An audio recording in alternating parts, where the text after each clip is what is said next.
Баршаңызға сәлем достар. Бүгін сіздерге сондай жұмсақ болып шығатын творожный пирогтың рецептін көрсететін боламын.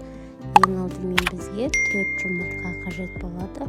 Оның үстіне біз қантымызды қосып, миксермен жақсылап шайқаймыз.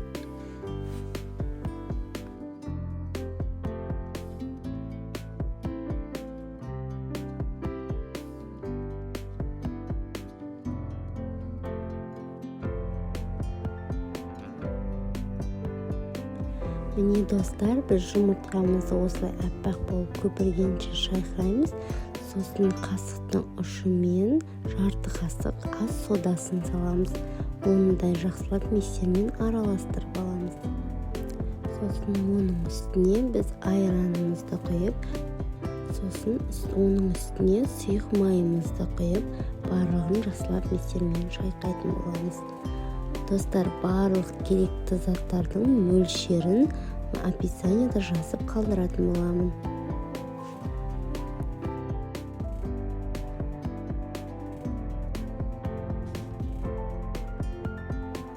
Енді ұнымызға қопсытқышты салып, оны бөлек аз-аздан сала отырып, миксермен жақсылап шайқайтын боламыз.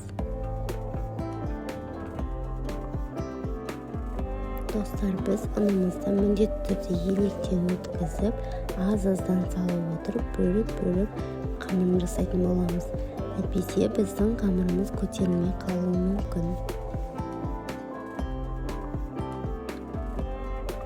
Міне достар, біздің пирогымыздың қамыры дайын болды. Енді оны противеньге үстіне пергамент қағазын төсеп, үстіне құямыз. Ал ендігі кезекте біз сүзбелі массаны дайындайтын боламыз. Ол үшін бізге творог қажет болады. Творогтың үстіне біз екі жұмыртқаны жарып салатын боламыз. Сосын оның үстіне қант саламыз. Барлығын жақсылап блендермен езіп аламыз.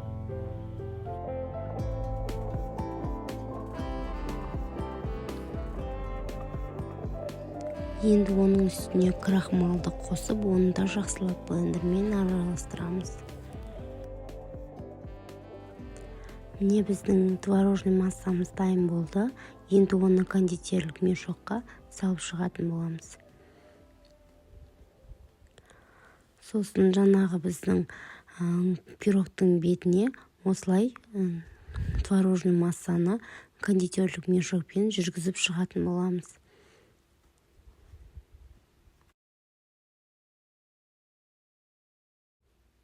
Ал енді біздің пирогымызды 180 градуста 30-35 минуттай пісіріп аламыз.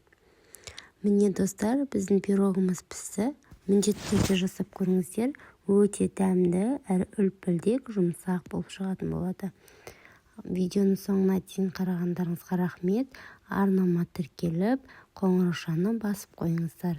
Қош сау болыңыздар.